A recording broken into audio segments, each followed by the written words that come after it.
Hi guys, good morning. कैसे हो आप लोग सब? आई होप आप सब एकदम बढ़िया, फर्स्ट क्लास और मजे में होंगे, राइट? Yes sir. दोस्तों, हम लोग बहुत ही इंटरेस्टिंग और बहुत ही नया सा एक बहुत ही इंपॉर्टेंट सा टॉपिक हम लोग डिस्कस कर रहे थे, जिसका नाम है companies auditors report order 2020, right? एकदम बढ़िया। दोस्तों, एक बार फटाफट कारों के बारे में जितना भी हम लोग ने अभी तक पढ़ा था इन द लास्ट 2 डेज, फटाफट हम लोग एक बार उसको रिवाइज करते हैं, कारों के पॉइंट्स को, एंड फिर उसके बाद और इसके अंदर क्या रिपोर्टिंग रिक्वायरमेंट्स है उसको हम लोग एक बार मस्त डिस्कस कर लेते हैं। ठीक है, बहुत मजा आएगा। आज अपना लास्ट डे होगा कारों से रिलेटेड। कारों आज अपना फिनिश हो जाएगा, राइट? Yes sir. तो चलिए बिना किसी देरी के शुरू किया जाता है आज का ये बहुत ही इंटरेस्टिंग लेक्चर। दोस्तों, बात करते हैं कारो 2020 की। कौन से सेक्शन के अंदर कारो आया है बच्चों? चलिए फटाफट बताइए। अंडर विच सेक्शन कारो वाज इंट्रोड्यूस्ड? सेंट्रल गवर्नमेंट को कौन से सेक्शन के माध्यम से ये पावर मिला है? तो बॉस, सेक्शन नंबर 143 सबसेक्शन 11, इस सेक्शन के माध्यम से सेंट्रल गवर्नमेंट को दोस्तों पावर मिला है to introduce what a order. और ये जो ऑर्डर है मेरे बच्चों, ये ऑर्डर का नाम क्या है? तो sir, it was companies auditors report order 2020। इसका पिछला ऑर्डर कौन सा था? सो इट वाज कारो 2016। सर, ये कारो एग्जैक्टली होता क्या है? Sir, what do we mean and understand by the term CARO? Sir, मतलब ऐसा कारो कारो, सर मैं रो रहा है, ये क्या है कारो कारो?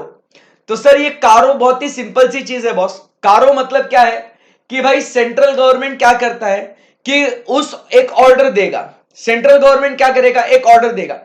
उस ऑर्डर में बोलेगा कि ये कंपनीज को कारो एप्लीकेबल है करके। ठीक है ना? और जिन कंपनीज को ये कारो एप्लीकेबल हो जाएगा, मतलब ये ऑर्डर एप्लीकेबल हो जाएगा, उस कंपनी के ऑडिटर ने उस ऑर्डर के अंदर के जो मैटर्स है, उन मैटर्स के ऊपर उस ऑडिटर ने अपने ऑडिट रिपोर्ट में रिपोर्टिंग करना है। सिंपल एकदम। Yes sir. तो अब भैया बता दीजिए मुझे कि कौन से कंपनीज को ये कारो एप्लीकेबल है करके। तो बॉस, कंपनीज को जो कौन सी एप्लीकेबल है, तो क्या कहते हैं? It is applicable to all the companies including what foreign companies. So it is applicable to all companies including what foreign companies, except, बहुत इंपॉर्टेंट चीज है, यहां पे कुछ कंपनीज को एक्सक्लूड किया गया है। वो कौन सी कंपनीज है?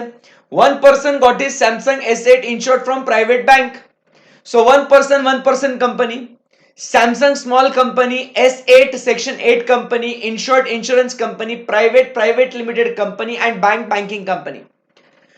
जब हम लोग बात करते हैं अबाउट किसके बारे में, प्राइवेट लिमिटेड कंपनी के बारे में, तो बॉस उसके अंदर बहुत ही विस्तार में हम लोग को पढ़ना है। प्राइवेट लिमिटेड कंपनीज के कुछ कंडीशंस है, ऐसी प्राइवेट लिमिटेड कंपनीज को एक्सक्लूड नहीं करा गया बॉस। उसके अंदर कंडीशंस है। वो कंडीशंस क्या है? तो अपन देखते हैं प्राइवेट लिमिटेड कंपनी के लिए बेटा, प्राइवेट लिमिटेड कंपनी के लिए अपन क्या देखते हैं? तो it should not be the holding or subsidiary of a public company. मतलब कैसा बोला था? पवित्र कंपनी चाहिए अपने को। फिर उसके बाद अपन आगे बढ़े और बात करी कि उसके बाद एडिशनल कंडीशंस कुछ दिए हैं, तो जिसमें कहते हैं paid up share capital and reserves and surplus not exceeding 1 crore, and borrowings from banks or financial institution not exceeding 1 crore, and total revenue as disclosed in schedule 3 not exceeding 10 crores। ये सारे conditions अगर satisfy हो जाते हैं इन cumulative, सारे conditions अगर satisfy हो जाते हैं, तब जाके अपन क्या कहेंगे बॉस? तब जाके अपन कहेंगे कि इस कंपनी को कारो एप्लीकेबल नहीं है। बात पहुंची आप तक? बिल्कुल सर, एकदम बढ़िया बात पहुंची। आगे बढ़ते हैं दोस्तों। आगे बात करते हैं कि कारों में कौन से मैटर्स को अपने को रिपोर्ट करना है। तो कल के सेशन में हम लोग ने 4 बातें डिस्कस करी थी कि कौन सी चीजें अपने को कारों में रिपोर्ट करनी है। तो सबसे पहले हम लोग ने बात करी about what was property plant and equipment and intangible assets. So property plant and equipment और इंटेंजिबल एसेट्स में सबसे पहले अपने को देखना है उसके रिकॉर्ड्स, कि record showing the quantity, record showing the situation of the property plant and equipment as well as the intangible assets। Record check करने के बाद सेकंड पॉइंट में बॉस अपन आते हैं। अब देखना, अभी और मजा आना चाहिए। अब आपको एक बहुत ही इंटरेस्टिंग चीज होनी चाहिए कि आपको ये जो 4 पॉइंट्स कल के जो मैंने इतने डिटेल में डिस्कस किए, देखो मैंने उसका ना कोई मेमोरी टेक्निक दिया है, ना मैंने उसका बहुत बार रिवीजन लिया है, बस मैंने एक ही चीज करी है जो आपको मैंने डिटेल में एक्सप्लेन करी है। कल का पूरा जो सेशन था वो 4 पॉइंट पे मैंने डिवोट किया था और मैंने पूरा वो 4 पॉइंट पे मैंने डिटेल में डिस्कशन करा था और आज उसका पहली बार रिवीजन कर रहे हैं। मेरे को आप पे पूरा कॉन्फिडेंस है, आप पे पूरा भरोसा है कि आप इसको ऐसा बोलोगे, बहुत मजा आएगा। ट्राई करो अंदर के पॉइंट्स भी बोलने का, मेरा भरोसा आपने तोड़ना नहीं है। Come on, you can do it. मस्त, एकदम एकदम बढ़िया तरीके से बोलना है, बिना बुक में देखे। यू कैन डू इट, मेरे को आप पे पूरा भरोसा है। तो सबसे पहले अपन बात कर रहे थे about what, property plant and equipment and intangible asset, जिसमें अपने को रिकॉर्ड देखना है। रिकॉर्ड के बाद अपन बात करते हैं कि बॉस उसका क्वांटिटी लोकेशन देखने के बाद सर उसका फिजिकल वेरिफिकेशन करना है। फिजिकल वेरिफिकेशन ये किसने करना चाहिए? The physical verification should be conducted by management eight reasonable intervals. और अगर उस फिजिकल वेरिफिकेशन करते समय अगर कहीं आपको कुछ मटेरियल डिस्क्रिपेंसी अगर आती है तो आपको रिपोर्ट करना है कि how it has been dealt with in the books of accounts. Third point, अपन बात करते हैं कि टाइटल डीड्स के बारे में। तो जो भी इमूवेबल प्रॉपर्टीज है उसके टाइटल्स के डीड्स वो it should be in the name of the company, और अगर नहीं है तो आपने उसके डिटेल्स आपने देने हैं उसके। तो डिटेल्स में आप क्या देते हो कि बॉस वो कौन सी टाइप ऑफ प्रॉपर्टी कौन सी है, फिर उसका ग्रॉस कैरिंग वैल्यू क्या है, किसके नाम पे ये है, प्रोमोटर रिलेटिव के नाम पे है क्या, और अगर कोई डिस्प्यूट है क्या तो वो भी आपको बताना है। फिर उसके बाद फोर्थ पॉइंट में अपन बात करते हैं। फोर्थ पॉइंट में अपन क्या कहते हैं अबाउट रिवैल्यूएशन, कि क्या आपने ये रजिस्टर्ड वैल्यूअर के साथ रिवैल्यू करा है क्या, and if there a change in value is 10% or more, the change in value is what 10% or मोर, तो आपने उसको डिस्क्लोज करना है। एंड लास्ट में बेनामी ट्रांजैक्शंस की बात करते हैं, बेनामी प्रॉपर्टी की बात करते हैं कि कोई प्रोसीडिंग्स अंडर बेनामी प्रोहिबिशन एक्ट, उसके अंदर अगर कोई प्रोसीडिंग्स आपके अगेंस्ट है तो क्या वो कंपनी ने अपने फाइनेंशियल स्टेटमेंट्स में डिस्क्लोज करा है क्या नहीं, ये अपने को दिखाना है। सो मेरा बच्चा, first point property plant and equipment and intangible assets clear है एकदम? Yes sir. सेकेंड पॉइंट अभी अपन जाते हैं ऑन व्हाट, इन्वेंट्री। इन्वेंट्री में अपन सबसे पहले देखते हैं कि अबाउट फिजिकल वेरिफिकेशन, कि क्या मैनेजमेंट ने रीजनेबल इंटरवल्स पे फिजिकल वेरिफिकेशन किया क्या, और अगर आपको डिस्क्रिपेंसी मिलती है बट यहां पे डिस्क्रिपेंसी का अमाउंट स्पेसिफाई किया गया है, और अगर यहां पे डिस्क्रिपेंसी 10% और मोर का आपको डिस्क्रिपेंसी मिलता है तो आपने उसको कैसे डील किया है बुक्स ऑफ अकाउंट्स में, उसको आपने बताना है। सेकेंड पॉइंट इसके अंदर आता है वर्किंग कैपिटल। अगर आपने वर्किंग कैपिटल फाइनेंस बैंक या फाइनेंशियल इंस्टीट्यूशन से लिया है which has been sanctioned in excess of ₹5 crore, तो आप जो स्टॉक स्टेटमेंट बैंक को दे रहे हो, क्या वो स्टॉक स्टेटमेंट आपके बुक्स ऑफ अकाउंट्स के साथ अग्रीमेंट में है या नहीं है, आपको वो रिपोर्ट करना है। थर्ड पॉइंट अपन बात करते हैं अबाउट व्हाट, लोन्स के बारे में। तो लोन्स के बारे में अपन ने क्या बात करी कि loans, investments, guarantee, security, in nature of the loans अगर आपने दिया है तो उसके step by step upon points अंदर अंदर अंदर अंदर गए थे।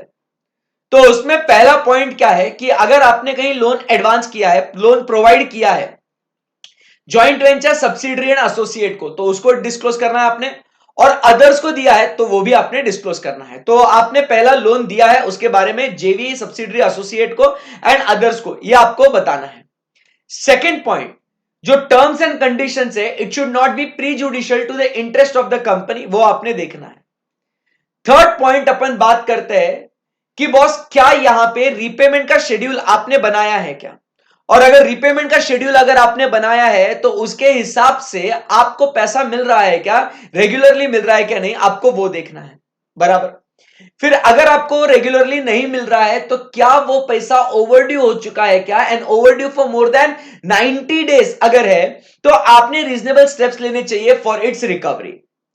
और अब यहां पे फिफ्थ लोन्स की, उस लोन से रिलेटेड आपने उसको एक्सटेंशन दिया है, आपने उसको रिन्यू किया है, या आपने फ्रेश लोन दिया है, तो उसका अमाउंट और परसेंटेज आपने बताना है।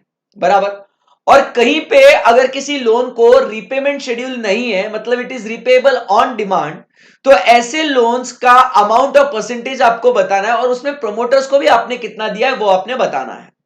तो ये अपना थर्ड पॉइंट हो गया।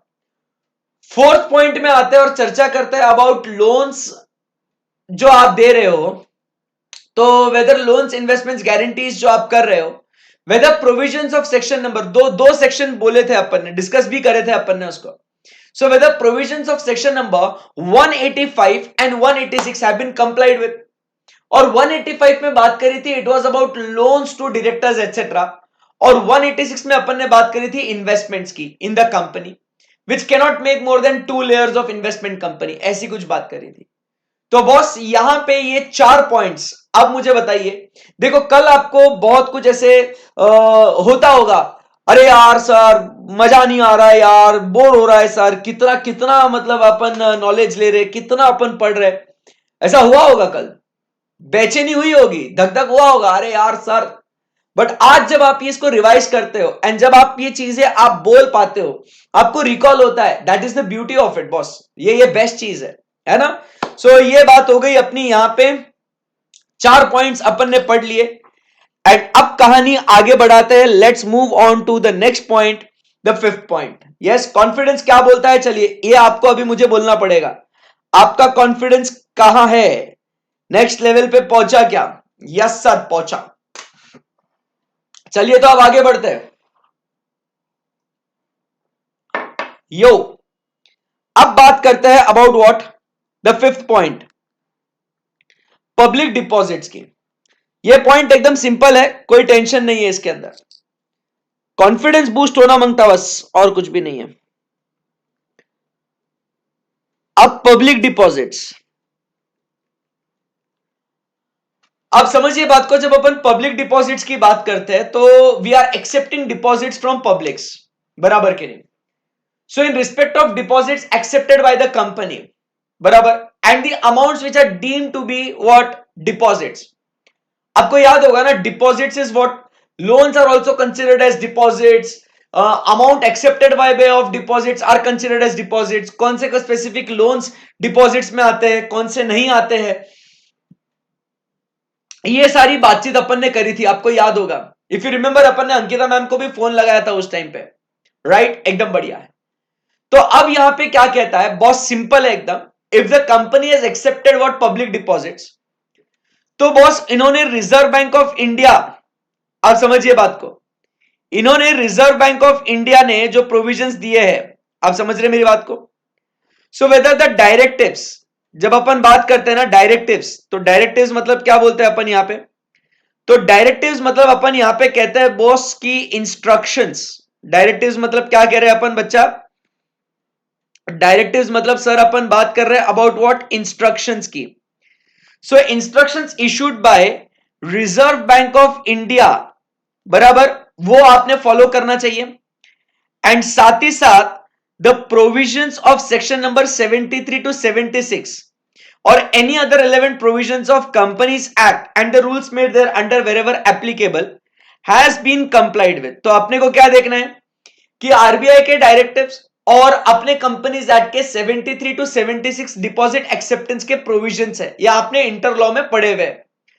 तो बॉस आपने देखना है कि वो आपने कंप्लाई करा के नहीं करा, और फिर अब कहानी में twist, and the twist is, अगर कहीं कॉन्ट्रावेंशन है, अगर आपने उसको कंप्लाई नहीं किया, तो it should be stated, and if an order has been passed by a company law board or national company law tribunal or reserve bank of india or any court or other tribunal where the same has been complied with or not।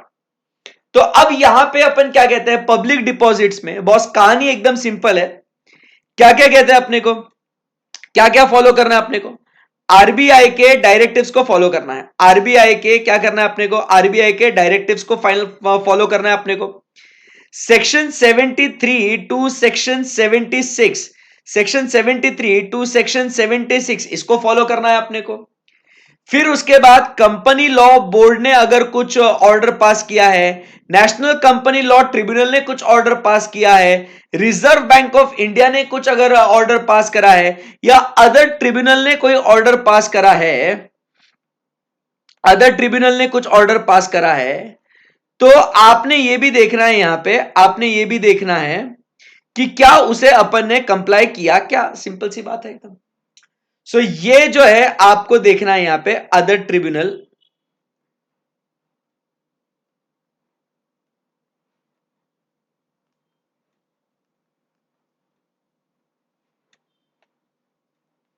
Other tribunal, तो इनके जो भी orders है, इनके जो भी orders है, इनके भी कुछ ऑर्डर्स होंगे, तो इन ऑर्डर्स को आपने बस क्या करना है, आपने क्या देखना है, आपने कंप्लाई किया क्या नहीं किया है, कंप्लाइड विथ और नॉट। तो यहां पे दो बातें होगी, हाँ जी कंप्लाई किया है तो वो बता देंगे कि यस बॉस कंप्लाई करा है करके अपन ने, यस सर।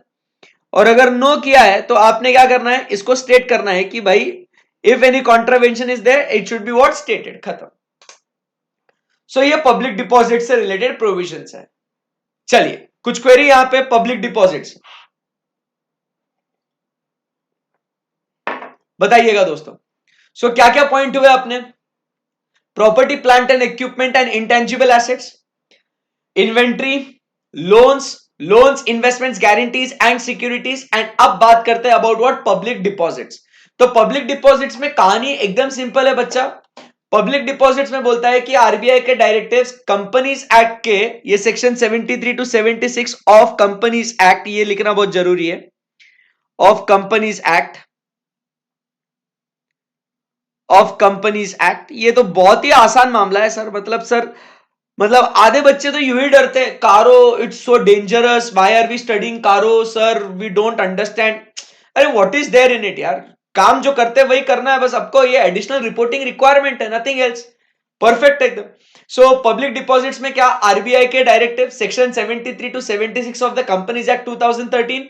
फिर उसके बाद बात करते हैं company law board, national company law tribunal, NCLT का कोई अगर है तो, आरबीआई का है तो, एंड अदर ट्रिब्यूनल का है तो आपने उनके ऑर्डर्स को आपने कंप्लाई करना है। और अगर नहीं करा है, अगर कॉन्ट्रावेंशन है, कॉन्ट्रावेंशन मतलब क्या, इफ नॉट कंप्लाइड, कॉन्ट्रावेंशन का मतलब तो आप समझते हो, if not complied, if not complied with, खत्म। सो सही है एकदम बात, यस सर। चलिए फिर यहां से आगे बढ़ते हैं, next we talk about is E F. अब बात करते हैं कॉस्ट रिकॉर्ड्स की, कॉस्ट रिकॉर्ड्स की बात करते हैं। कॉस्ट रिकॉर्ड्स में अब आपको पता होगा there is what, section number 148 subsection 1, section 148 basically बात करता है कॉस्ट रिकॉर्ड्स की। तो सेक्शन 148 क्या बोलता है कि certain class of companies, central government बोलेगी, सेंट्रल गवर्नमेंट एक ऑर्डर पास करेगा और सेंट्रल गवर्नमेंट कुछ class of companies, certain class of companies,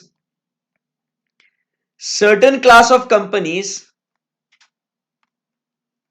are required to maintain, certain class of companies are required to maintain what, required to maintain cost records, they are required to maintain what, they are required to maintain what, cost records।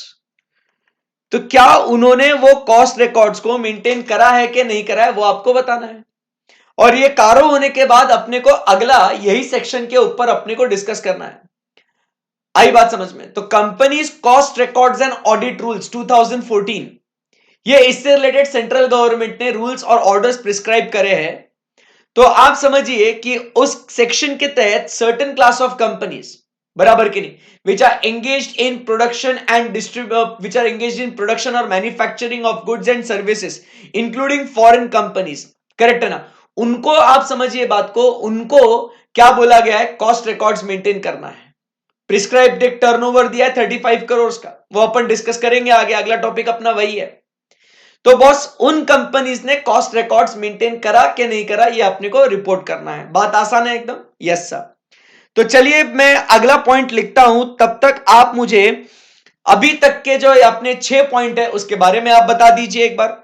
तो first point क्या था अपना, property plant and equipment and intangible asset, inventory की बात हो गई। फिर उसके बाद लोन्स की बात हो गई, लोन्स इन्वेस्टमेंट्स गारंटीज की बात हो गई, loans investments guarantees and securities.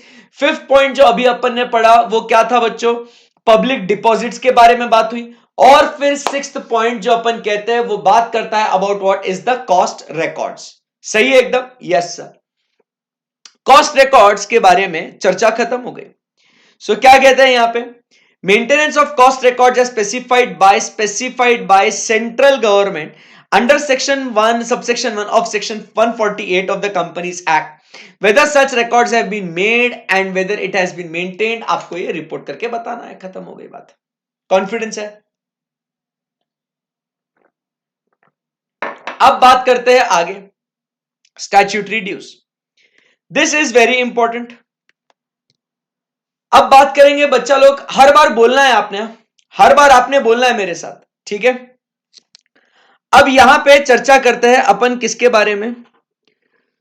अब यहां पे अपन बात करते हैं about what the next very important thing. वो है स्टैच्यूटरी ड्यूज, ठीक है।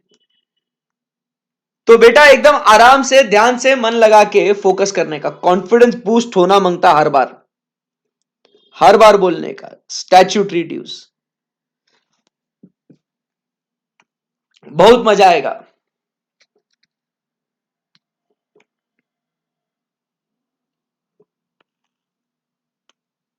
अब जब स्टैच्यूटरी ड्यूज की बात करते हैं, दो टाइप के स्टैच्यूटरी ड्यूज है जो बात करते हैं, एक undisputed and second we talk about is disputed. मतलब अपने जो स्टैच्यूटरी ड्यूज है बॉस, ये दो टाइप के स्टैच्यूटरी ड्यूज है। एक है undisputed statutory dues and second is disputed statutory dues.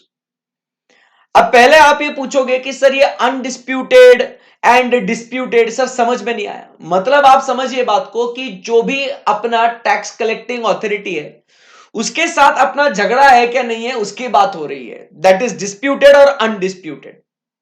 अब अनडिस्प्यूटेड में मतलब मैं आपको अगर एग्जाम्पल बताऊं तो बॉस आपकी फीस अगर मान लो 10,000 रुपीज है, आपकी फीस कितनी है, let us say the fees is what 10,000 is the fees. इसके ऊपर मैं आपसे 18% जीएसटी कलेक्ट करता हूं, so that is I collect the tax as what 1,800 मैंने कलेक्ट किया और फीस हो गई 11,800 रुपए इंक्लूडिंग ऑफ टैक्सेस। अब आप बताइए दोस्तों कि ये जो 1,800 रुपए है ये क्या है बॉस, मैंने आपसे कलेक्ट किए हैं, यस सर। क्या ये मेरा रेवेन्यू है क्या, नो सर। तो आपने ये पैसा स्ट्रेट वे सर ये आपने गवर्नमेंट को दे देना चाहिए सर, आपने ये पैसा स्ट्रेट वे ये आपने गवर्नमेंट को देना चाहिए। बताओ यार इसमें कहीं पे भी कुछ भी क्वेरी, कुछ भी डिस्प्यूट, कुछ भी दिक्कत, कुछ भी झगड़ा है क्या अपना यहाँ पे, एब्सोल्युटली नॉट सर, कुछ भी क्वेरी नहीं है, कुछ भी झगड़ा नहीं है अपना, बराबर के नहीं। तो आप समझिए कि ये जो अपनी फीस है, अपनी फीस कितनी है 10,000 बेसिक आपका, प्लस उसके ऊपर आपने 18% जीएसटी आपने लगा दिया और 11,800 आपकी ये टोटल फीस हो गई, बराबर है ना, एकदम एकदम बढ़िया सा। तो समझने की कोशिश कीजिए, ये मेरे को गवर्नमेंट को पैसा देने का है, बात खत्म, बात खत्म, आई बात समझ में आपको, दैट्स इट। तो this is what we call it as the undisputed, इसमें कोई झगड़ा नहीं है अपना। अनदर एग्जांपल, लेट अस से SPC paid me, late us से 10 लाख रुपीस मेरे को एसपीसी ने दिया, बराबर है, मेरे को 10 लाख एसपीसी ने दिया, मेरे को दिया ना मेरे को, हाँ जी सर दिया। अब ऑब्वियस सी बात है, since this is the professional fees, यहां पे आप मेरा क्या हो जाएगा, टीडीएस कट हो जाएगा 10%। सो 10% मेरा टीडीएस कट हो जाएगा, मतलब 1 लाख रुपए का मेरा टैक्स कट होगा, प्रोफेशनल फीस पे 10% टीडीएस मेरा कट हो जाएगा। बोलो यस और no, yes absolutely yes sir. तो यहां पे मुझे नेट पेमेंट जो मिलता है वो नेट पेमेंट मिलेगा, मुझे 9 लाख रुपए मुझे नेट पेमेंट मिलेगा। बट आप समझने की कोशिश कीजिए, 10% टैक्स आपने कट किया। अब एसपीसी को ये कितना टैक्स जमा करना है बताइए, एसपीसी को सर कितना क्या पूछ रहे, डायरेक्टली सर ये 10% टैक्स 1 लाख रुपए सर टैक्स जमा कर देना है सर, इसमें कोई डिस्प्यूट नहीं है, कोई शंका ही नहीं है, कोई कोई कोई दिक्कत ही नहीं है, बराबर के नहीं। तो आप समझिए बात को, आप समझिए बात को, आप समझिए बात को कि यहां पे क्या हो रहा है कि दिस इज व्हाट, आप समझो बात को, इज एन अनडिस्प्यूटेड। अब आपको समझ में आया मैं क्या बोल रहा हूं, yes sir it is what undisputed. अब जब अपन यहां पे बात करते हैं डिस्प्यूटेड का, सर इसमें डिस्प्यूट कभी कभी टैक्सेस में डिस्प्यूट कब आ सकता है, एग्जाम्पल की बात करते हैं। अब आप समझने की कोशिश करो कि जब अपन ने मान लो कुछ इंपोर्ट किया, बराबर, मैंने कुछ मान लो चीजें इंपोर्ट करी और उसकी मेरे बिल्स ऑफ जो इंपोर्ट है मेरे, उसके हिसाब से उसकी जो वैल्यू है, उसकी वैल्यू आप समझने की कोशिश करो। लेटेस्ट से मैंने कुछ है ना एक 10 लाख रुपए की चीज मैंने कुछ इंपोर्ट करी और उसके ऊपर मुझे इंपोर्ट ड्यूटी ये एड वैलोरम होता है, यू अंडरस्टैंड ना व्हाट इज एड वैलोरम। बराबर कि नहीं, it is what at value. So मुझे इसके ऊपर इंपोर्ट ड्यूटी 20% मेरे को भरने की है, तो मतलब मेरे को यहां पे 2 लाख रुपए मेरे को टैक्स भरने का है, सही है। बट यहां पे जो कस्टम्स ऑफिशियल है ना, जो कस्टम्स डिपार्टमेंट है, according to customs, customs department बोलता है कि इसका जो वैल्यू, कस्टम्स डिपार्टमेंट वैल्यूएशन जो है वो बोलता है, कस्टम डिपार्टमेंट बोलता है कि भाई इसका जो वैल्यू है 15 लाख रुपए है। अब इसका वैल्यू है 15 लाख रुपए, आप 10 लाख रुपए गलत बोल रहे हो, इसका वैल्यू 15 लाख रुपए है और आपको इसके ऊपर 20% पे करना है आपको।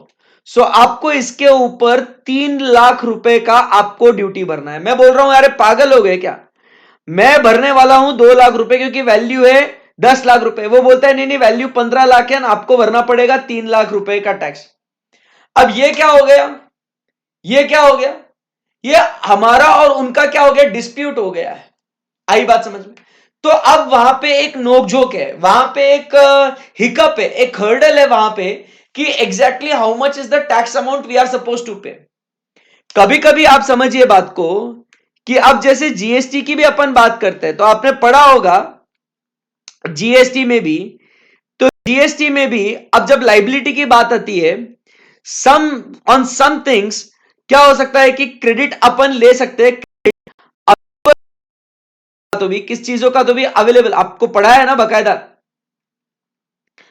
कोई चीजों का क्रेडिट अवेलेबल होता है, कोई चीजों का credit it is what not available, ये बकायदा आपने पढ़ा है ये एकदम। क्रेडिट मिलता है, कोई चीज पे आपको क्रेडिट नहीं मिलता है, सही है ना एकदम। सो आप समझिए बात को, यहां पे आपको जो क्रेडिट मिल रहा है, कभी आपको क्रेडिट नहीं मिल रहा है,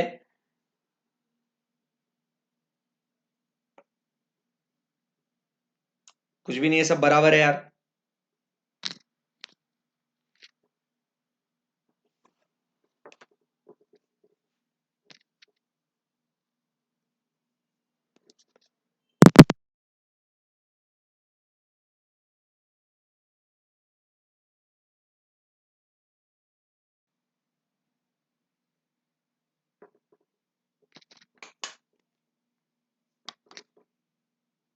हेलो माइक चेक,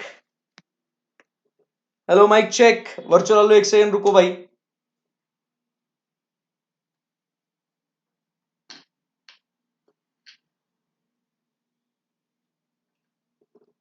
चेक करो एक बार आवाज।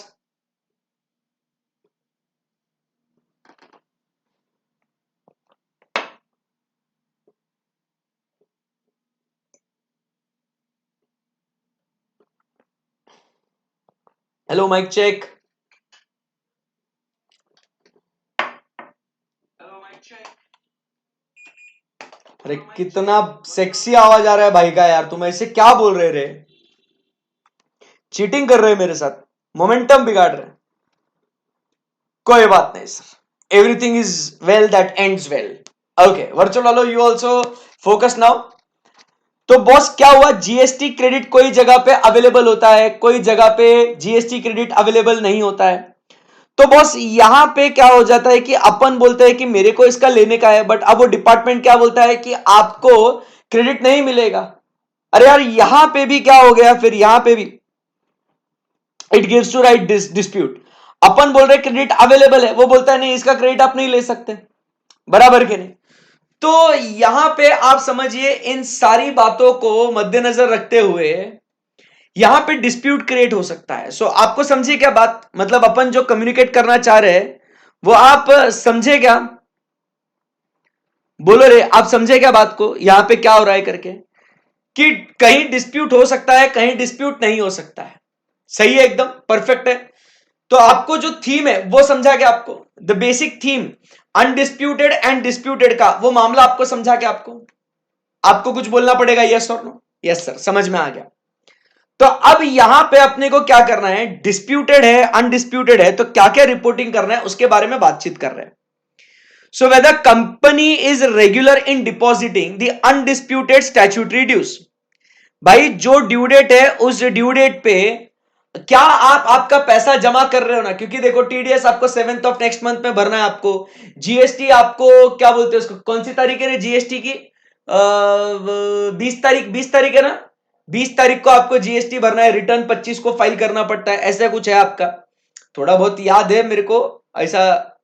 तो रेगुलर है क्या नहीं तुम, वो आपको देखना है कि whether the company is regular in depositing undisputed statutory dues including GST, provident fund, ESIC, income tax, sales tax, service tax, duty of customs, duty of excise, value added tax, cess and other statutory dues to the appropriate authorities. तो पहली बात तो यह है कि क्या boss आप जो है ना वो रेगुलर भर रहे कि नहीं भर रहे, आपको वो बताना है to the appropriate authorities. Perfect है एकदम, यस। और फिर उसके बाद भाई अगर तू रेगुलरली नहीं भर रहा है तो आपको क्या बताना है यहां पे कि बॉस यहां पे कितने अरियर्स है of the outstanding dues as on the last day of the financial year concerned for a period of more than 6 months from the date they became payable shall be indicated। आई बात समझ में आपको? सो यहां पे अपन क्या कहते हैं, आप समझिए बात को। जो अनडिस्प्यूटेड है तो आपको इस अनडिस्प्यूटेड में क्या रिपोर्टिंग करना है अभी, एकदम सिंपल है बॉस। अनडिस्प्यूटेड में पहले बोलता है कि भाईजान आप ये पैसा जो है आप ये समय समय पे आप जमा कर रहे हैं ना, are you regular in depositing this payment, बस बस बस बस इतना बता दो, रेगुलरली जमा कर रहे हैं ना, ड्यू डेट पे जमा कर रहे हैं कि नहीं कर रहे हैं वो आपको बताना है, बराबर के नहीं, and other statutory dues to the appropriate authorities आपको बताना है। और अगर आप रेगुलर आप हो, बराबर, यस सर, बट अगर आप रेगुलर नहीं हो, तो आपको क्या इंडिकेट करना है, आपको तो यहां पे हमें इंडिकेट करना है point number 1, extent of arrears. आपको क्या बताना है, extent of arrears which is outstanding for more than 6 months as on the last date of financial year। So outstanding for more than 6 months as on the last date of financial year from the date they became payable, from the date they became payable।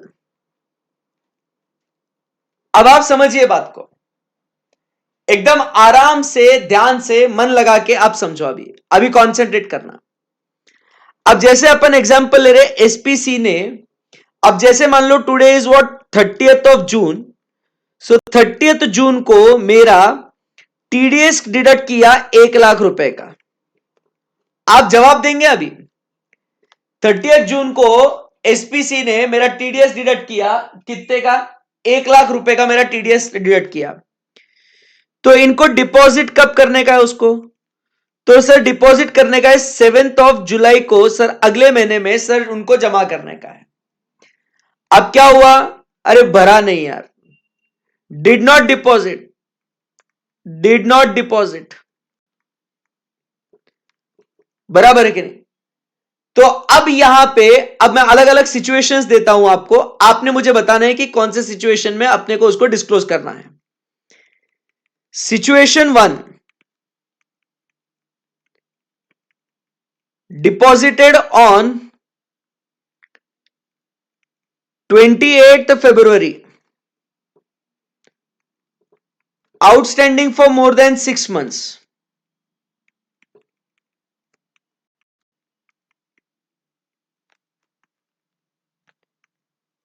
did not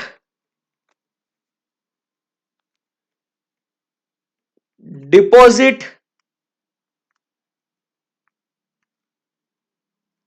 as on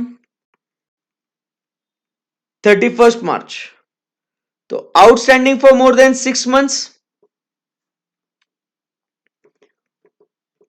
on last day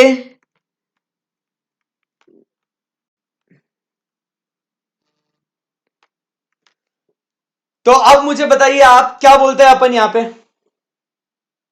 तो कौन से इसमें report करेंगे, situation 1 में या situation 2 में?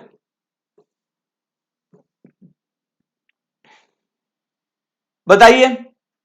तो obvious सी बात है, हम लोग सर सिचुएशन 1 में नहीं रिपोर्ट करेंगे बट सिचुएशन 2 में रिपोर्ट करेंगे, क्योंकि यहां पे क्या डिमांड करता है वो, कि वो सिर्फ outstanding for more than 6 months नहीं होना चाहिए। It should not only be outstanding for more than 6 months, but important क्या है कि it should be outstanding for more than 6 months plus it should be outstanding as on the balance sheet date. ये दोनों condition satisfy करना चाहिए। एक तो वो 31 मार्च को पेएबल दिखना चाहिए और 31 मार्च को क्या होना चाहिए, वो मोर देन 6 मंथ्स होना चाहिए। अब मुझे एक बात बताइए, एक मेरा टीडीएस उन्होंने डिडक्ट किया कभी, लेटेस्ट से मेरा एक टीडीएस डिपॉजिट का ड्यू डेट था, टीडीएस मेरा एक कट किया उन्होंने कभी, ये 31 जनवरी को डिडक्ट किया 1 लाख रुपए का, ठीक है ना। और उसका ड्यू डेट कब है डिपॉजिट करने का, डिपॉजिट करने का है 7 फरवरी को, but it is what outstanding as on 31 March. बोलो बच्चों, इसको रिपोर्ट करूं कि नहीं करूं, इसको रिपोर्ट करूं कि नहीं करूं, आपको बोलना पड़ेगा, इसको रिपोर्ट करूं कि नहीं करूं, फटाफट बोलो। तो सर इसको रिपोर्ट नहीं करेंगे, क्यों, क्योंकि इवन दो ये 31 मार्च को आउटस्टैंडिंग है, 31 मार्च को ये आउटस्टैंडिंग है, but it is not outstanding for more than 6 months, तो वो दोनों कंडीशन सेटिस्फाई नहीं हुई। आई बात समझ में आपको, परफेक्ट है सर, क्लिक हो गया हमको। सो आपको यहां पे जो भी स्टैट्यूटरी ड्यूज है जो अनडिस्प्यूटेड है, आपको सिंपली क्या रिपोर्ट करना है कि वो स्टैट्यूटरी ड्यूज अगर आप अनडिस्प्यूटेड है तो रेगुलरली जमा कर रहे हैं कि नहीं कर रहे, और अगर आप वो रेगुलरली जमा नहीं कर रहे हो तो आपका कितना आउटस्टैंडिंग है as on balance sheet date and which is over due for more than 6 months from the date they became payable. ये ट्विन कंडीशन आपको सेटिस्फाई करनी है। क्लियर है एकदम, बेस्ट है सर। तो दोबारा से एक बार आके पढ़ लेते हैं इसको। सो क्या बोला है इन्होंने यहां पे, whether the company is regular in depositing the undisputed statutory dues and if not the extent of the arrears of outstanding statutory dues as on the last day of the financial year concerned for a period of more than 6 months from the date they became payable shall be indicated। अब फिर उसके बाद अपन बात करते हैं कि statutory dues जो क्या है, अब बात करेंगे about statutory dues which has been what not deposited of any dispute, dispute के वजह से। तो आपने सिंपली यहां पे क्या बताना है, यहां पे कितने अमाउंट का डिस्प्यूट है और कौन सा फोरम है जहां पे ये डिस्प्यूट आपका चालू है वो आपको इंडिकेट करना है। तो अगर डिस्प्यूट है ना आपका, डिस्प्यूट है ना बेटा आपका, यस सर डिस्प्यूट है, तो आपने यहां पे दो बातें बतानी। एक तो आपने बताना है अमाउंट ऑफ डिस्प्यूट, आपने क्या बताना है अमाउंट ऑफ डिस्प्यूट, कि कितना डिस्प्यूटेड अमाउंट है। तो अपना यहां पे जैसे डिस्प्यूटेड अमाउंट कितना है, 1 लाख रुपए का डिस्प्यूटेड अमाउंट है अपना, बराबर के नहीं। तो आपने क्या बताना है कि कितना अमाउंट ऑफ, रिपोर्ट क्या करना है अपने को, रिपोर्ट फर्स्ट भैया, हाँ, अमाउंट ऑफ डिस्प्यूट, एंड दूसरा अपने को बताना है the forum where dispute is being filed. Forum मतलब क्या बोल रहे हैं यहां पे, कौन सी ऑथोरिटी है जिसके पास अपन क्या कर रहे हैं, ये डिस्प्यूट अपन ने फाइल किया है। Mere representation does not amount to what dispute, कि अपन ने सिर्फ एक तुक्का मार के, मतलब सिर्फ एक रिप्रेजेंटेशन फाइल किया है without any valid basis grounds कि हमको वेव ऑफ कर दो ना, ऐसा करो, that does not amount to what dispute. So ये अपनी बात हो गई बॉस स्टैट्यूटरी ड्यूज से रिलेटेड। मुझे बताइए अब यहां पे आपको ये रिपोर्टिंग से रिलेटेड कोई आपको कुछ भी क्वेरी है तो प्लीज आप मुझे बता दीजिएगा। If you have any query, any कुछ भी आपको बोलना रहेगा, प्लीज आप मुझे बता दीजिएगा। तो कौन से स्टार्टिंग से पॉइंट हो गए एक बार बोल देंगे, कौन से स्टार्टिंग से पॉइंट हो गए। चलिए लेट्स रॉक गाइस। तो फर्स्ट पॉइंट अपन बात करते हैं property plant and equipment along with intangible assets. Second inventory है। थर्ड अपन बात करते हैं अबाउट लोन्स। फोर्थ बात करते हैं loans investments, third point loans investments guarantees, fourth point loans and investments 185 186 वाले। फिफ्थ पॉइंट में अपन बात करते हैं about public deposits. Sixth point में अपन बात करते हैं about what cost records. Seventh point में जो अभी अपन ने पढ़ा वो बात करी किसके बारे में, स्टैट्यूटरी ड्यूज के बारे में। परफेक्ट है एकदम, एब्सोल्युटली सर, एकदम मतलब भयंकर माहौल, मजा ही आ गया सर, मजा आ गया, मजा आ गया एकदम, इज्जी है, इज्जी, फुल इज्जी। चलिए तो फिर इस खेल को आगे बढ़ाया जाता है। आठवां पॉइंट एच, सुपर, एकदम सुपर। अब यहां से बात करते हैं अनरिकॉर्डेड ट्रांजैक्शंस की। अब किसकी बात करते हैं, एच वाले पॉइंट में, एच वाला पॉइंट अब बात करेंगे unrecorded transactions.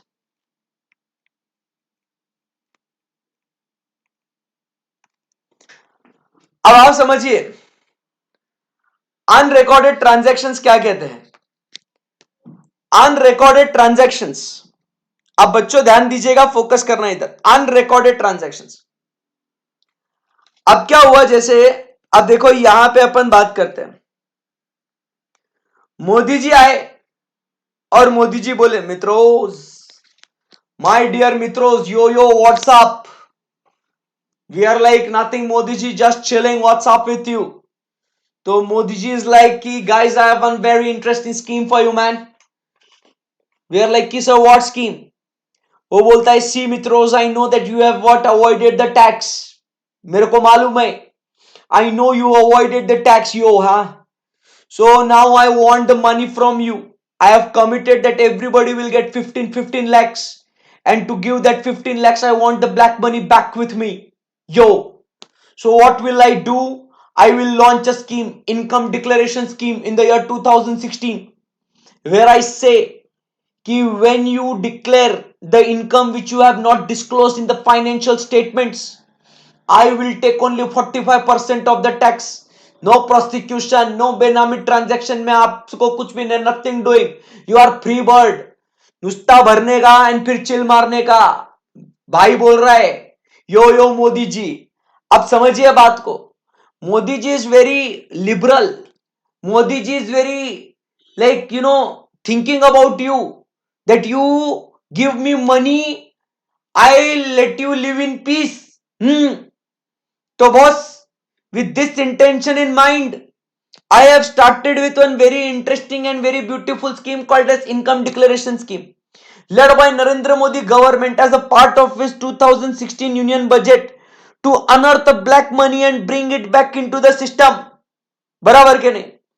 Lasting from June 1 to September 30, scheme provided an opportunity to income tax and wealth tax defaulters to avoid litigation and become compliant by declaring their assets, paying the tax on them and penalty of 45% thereafter. The scheme guaranteed immunity from prosecution under Income Tax, Wealth Tax and Benami Transactions Prohibition Act, and also ensured that declaration under it would not be subjected to any scrutiny or inquiry. Are nothing doing, Baba. Nothing doing. Nothing doing, just chilling. तो अब उस case में what happened? The people like you and me were like, okay, it's a good time, it's a good opportunity, right? You never know what Modi ji will do, because Modi ji later on has got a very smart plan. Modi ji said, Mitros, from tonight 8 p.m., 500, 1000 currency is gonna be banned. Modi ji earlier had given you the option, 2016 May, do the declaration of income. If not, later on demonetization is gonna come. तो भैया पूरा plan था रे, पूरा plan था। आप समझिए बात को।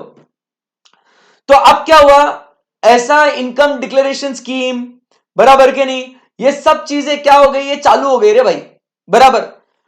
तो अब लोगों ने क्या किया, डिक्लेयर करना चालू कर दिया, बराबर के नहीं। So keeping all this things in mind, what happened, people started to surrender और disclose their income during the year. So लोग अपनी इनकम डिस्क्लोज करना चालू कर दिया। अब क्या हुआ, वो आपने डिस्क्लोज कर दिया इनकम टैक्स के अंदर, बराबर के नहीं, बट अब वो जो आपने इनकम टैक्स में डिस्क्लोज किया, बॉस, वो income it is not recorded in the books of accounts. That is not recorded in your statutory books of accounts, आपके कंपनी के फाइनेंशियल स्टेटमेंट्स के अंदर, वो आपने तो रिकॉर्ड किया नहीं है। मतलब अब ऑब्वियस सी बात है ना सर, हमने तो छुपाया था ट्रांजैक्शन। तो बॉस आप समझिए, इनकम टैक्स के अंदर आप वो इनकम डिस्क्लोज कर रहे हो, इनकम टैक्स के अंदर आप क्या कर रहे हो, आप वो क्या बोलते हैं उसको, इनकम टैक्स के अंदर आप वो ट्रांजैक्शन डिस्क्लोज कर रहे हो। बट कंपनीज एक्ट के अंदर कंपनी के फाइनेंशियल स्टेटमेंट्स उसमें नहीं है, सेपरेट फाइनेंशियल स्टेटमेंट्स बनते हैं ना आपके, क्योंकि अकाउंटिंग पॉलिसी ट्रीटमेंट अलग अलग होती है भाई, बराबर। तो ऐसे केस में whether any transactions not recorded in the books of accounts have been surrendered or disclosed as income during the year in the tax assessment under income tax act। अब सिर्फ इनकम डिस्क्लोजर में नहीं, आपका जब है ना income tax का scrutiny भी हुआ ना, disclose in the tax assessment under income tax act, income tax authority ने आपका स्क्रूटिनी निकाला, बराबर, जिसमें इनकम टैक्स में आपको पता चला इनकम एस्केपमेंट होता है ना आपका, इनकम एस्केपमेंट असेसमेंट कभी पढ़ा है आपने? इनकम एस्केपमेंट असेसमेंट शायद 146 या 147 में, 147 में होता है आपका इनकम एस्केपमेंट असेसमेंट, ऐसा कुछ तो भी होता है, मेरे को याद आ रहा है थोड़ा थोड़ा। Income income escaping assessment, section number कौन सा है रे ये? हाँ 148 टू 1 में एक सेक्शन पीछे रह गया, 148 टू 153 में क्या इनकम एस्केपिंग असेसमेंट, 147 ही चले बराबर। 148 में तो नोटिस जाता है ना, नहीं पढ़ा गया तुमने? नो सर नहीं पढ़ा। तो ऐसा होता है income escaping assessment under section 147। तो अगर आपने मतलब इनकम छुपाया है, पता चल गया ना, तो बॉस 147 में आपका असेसमेंट होएगा, 148 में नोटिस दिया जाता है। कितना भारी है, मैंने मेरे सीए फाइनल के टाइम पे पढ़ा था, मेरे को आज भी याद है। Good sir good, proud of you. तो भाई व्हाटएवर, तो ऐसा अगर है तो आपने उसको मतलब इधर दिखा रहे, उधर डिस्कवर हुआ है बट इधर नहीं हुआ है, तो बेटा ऐसा कैसा चलेगा? सो अब वो प्रीवियसली अनरिकॉर्डेड है, क्या वो प्रॉपरली रिकॉर्ड किया है क्या इन the books of accounts during the year, आपको वो बताना है, बराबर के नहीं? हाँ फाइनल में है बेटा, सही बोले, मैंने भी फाइनल में पढ़ा था ये। बहुत ही बढ़िया सर, बहुत बढ़िया। तो ये बात हो गई अनरिकॉर्डेड ट्रांजेक्शन्स की, बराबर के नहीं? एकदम सही है, बेस्ट है। सो यहां पे अनरिकॉर्डेड ट्रांजैक्शंस क्या बोलता है? ट्रांजैक्शंस, फोकस करने का, transactions disclosed under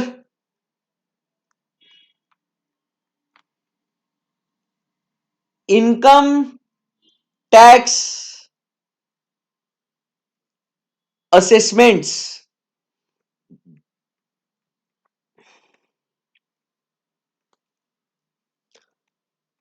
not recorded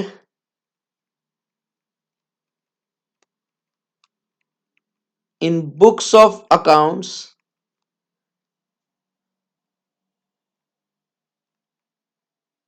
have been recorded। क्या आपने उसको रिकॉर्ड कर दिया ना, ये आपको डिस्क्लोज करना है, खत्म हो गई बात, बेस्ट एकदम।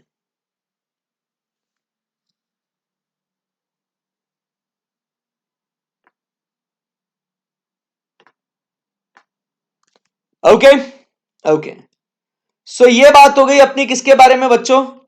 Unrecorded transactions. तो 8 पॉइंट्स भाई साहब क्लियर है क्या एकदम? बहुत ही इंटरेस्टिंग है सर, बहुत ही मजा आ रहा है। सो कौन से पॉइंट्स हो गए अभी तक, शुरुआत से चलिए बोलिए एक बार फटाफट फटाफट। Property plant and equipment, intangible assets, inventory, loans, investments, public deposit, cost records, statutory dues. अभी पढ़ा था सर, अभी पढ़ा था सर, बोल रहा हूं। अरे सर अभी पढ़ा था सर, अनरिकॉर्डेड ट्रांजैक्शंस। ऐसे भूलने का नहीं, ताजी ताजी बातें ही भूल जाते हैं आप लोग, है ना? हाँ, सो बेस्ट है एकदम। सो ये 8 पॉइंट हो गए, अभी तो और बहुत दूर जाना है, बहुत दूर जाना है अभी तक तो। अब बात करते हैं रिपेमेंट ऑफ लोन्स की। हाँ ये बहुत बड़ा है, बहुत ही बढ़िया है एकदम। रिपेमेंट ऑफ लोन्स की देखो कितने पॉइंट है इसके अंदर भी, 6 पॉइंट है, 6 पॉइंट। हाँ वेरी इंटरेस्टिंग। बट अब बात करेंगे रिपेमेंट ऑफ लोन्स की।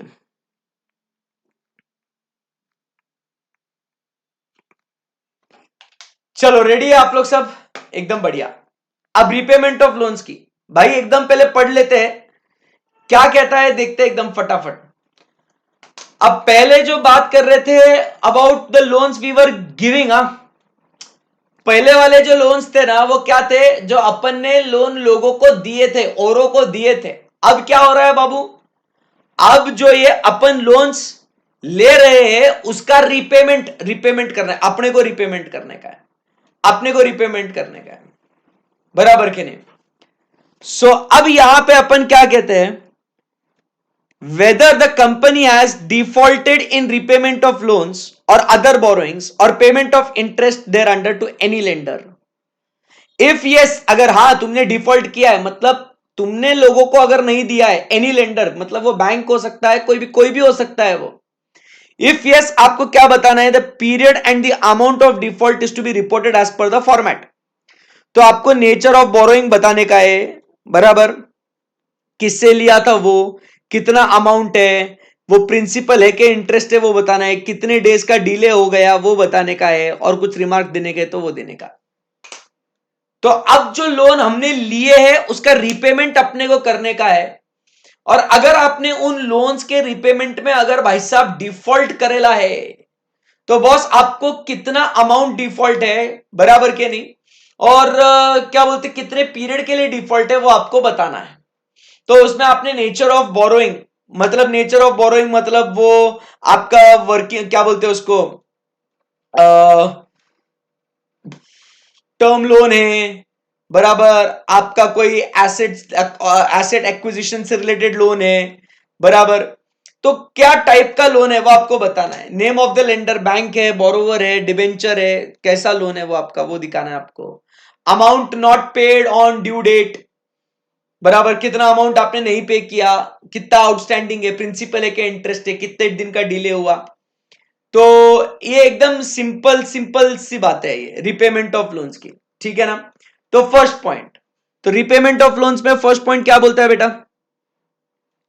फर्स्ट पॉइंट, अगर भाई डिफॉल्ट करा है तो amount and period of loan आपको बताना है। डिफॉल्ट करा तो अमाउंट एंड पीरियड, कितना डिफॉल्ट किया वो बता दें। सेकेंड पॉइंट, अब यहां पे क्या कहता है, weather the company has been declared a willful defaulter by any bank or financial institution or other lender. So whether the company, अब डिफॉल्ट तो है, अब क्या आप विलफुल डिफॉल्टर है क्या, willful defaulter by any bank और फाइनेंशियल इंस्टीट्यूशन। अब जब विलफुल डिफॉल्टर की बात करते हैं ना, ये देखो Punjab national bank, Punjab national bank का ये लिस्ट है willful defaulter 200 crore and above का, 147 अकाउंट्स जिसमें के जो मतलब ये अलग अलग बैंक है ना, उसमें पंजाब नेशनल बैंक का विलफुल डिफॉल्टर देखो कौन दिख रहा है आपको, गीतांजलि जेम्स लिमिटेड, पतंजलि नहीं वे गीतांजलि। ये कौन है, गीतांजलि कौन था ये जो कंपनीज है ना, ये बैंक्स ने डिस्क्लोज कर दिया है कि ये विलफुल डिफॉल्टर्स है, इन्होंने जानबूझ के हमारा पैसा डुबाया है, बहुत कमीने लोग है साले, विलफुल डिफॉल्टर रे, willful defaulter. Gitanjali gems limited, देखो फिर गिली इंडिया लिमिटेड, ये कौन है गिली इंडिया, देखना है तुमको कौन है गिली इंडिया, ये तुमको याद आ गया होगा कौन आदमी की बात कर रहा है अपन, गिली गिली गिली गिली इंडिया लिमिटेड।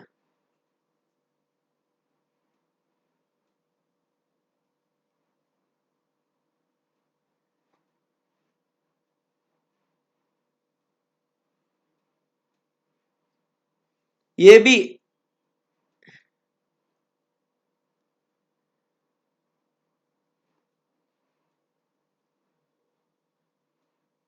गीतांजलि का चाहिए भी,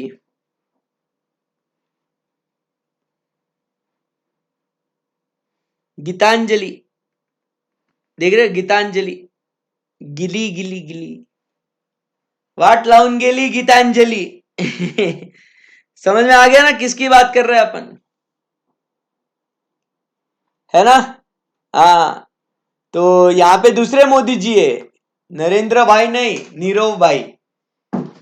सो भैया पीएनबी को चूना लगा के गए रे, तुम देखो नक्षत्र ब्रांड्स, नक्षत्र सब सब सोने जेवरात वाले चूना लगा दिया बे, चूना लगा दिया।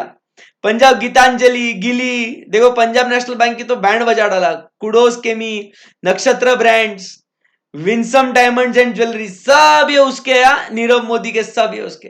वाट लावून गेली गीतांजलि। तो क्या आपकी कंपनी विलफुल डिफॉल्टर घोषित करी गई है क्या? भैया जी वो भी देखना है आपको, विलफुल डिफॉल्टर। सो आपने रिपेमेंट ऑफ लोन आप टाइम पे कर रहे हो क्या? डिफॉल्ट किया तो आपने उसको डिस्क्लोज करने का है। सेकंड पॉइंट, क्या आप विलफुल डिफॉल्टर घोषित हो गए हो क्या, वो आपको देखना है। Second point done. Third point, whether the loans were applied for the purpose for which they were obtained. If not, the amount of loans so diverted and the purpose for which it is used may be reported. मतलब आपने बोल के लिया था मेरे को चाहिए इस पर्पस के लिए, और आपने इस्तेमाल किया उस पर्पस के लिए। हाँ, शानदार। Whether it has been applied for purpose, applied for the purpose for which it was taken. फिर आपको अब यहां पे कौन याद आता है? Applied for purpose for which it was taken, बराबर के नहीं? तो अगर यहां पे आपने उसके लिए नहीं अप्लाइड फॉर द पर्पस, और अगर डाइवर्टेड किया है तो आपने उसका अमाउंट और किस पर्पस के लिए आपने यूज किया वो बताना है आपने, बराबर के नहीं? एकदम सही है, परफेक्ट है। सो एकदम सही है। सो क्या क्या बात करते हैं रिपेमेंट ऑफ लोन्स में, कि सबसे पहले आपने डिफॉल्ट किया है क्या, और डिफॉल्ट से आप विलफुल डिफॉल्टर है क्या। फिर उसके बाद आप समझिए आपने जिस पर्पस के लिए आपने लोन लेना था, क्या उसी पर्पस के लिए आपने उसको यूज किया है क्या, बराबर के नहीं? और अगर आपने किसी और दूसरे पर्पस के लिए यूज हुआ होगा तो आपने क्या करना है, आपने बताना है कि आपने कितना फंड्स आपने डाइवर्ट किया है।